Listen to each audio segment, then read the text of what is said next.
Hello guys, welcome back to this channel. In this today's tutorial, I'm going to show you how to cancel Google One subscription.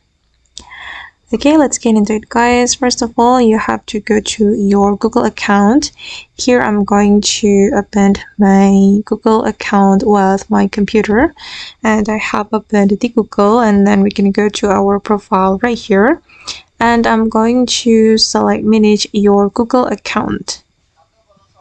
Okay, and we can go to the payments and subscriptions, and then we're going to scroll down and go to the subscriptions menu. And as you can see, I have subscribed to the Google One, and if we want to cancel the subscription, we just need to tap on that and then select the Google One again, and you're going to cancel your subscription right here.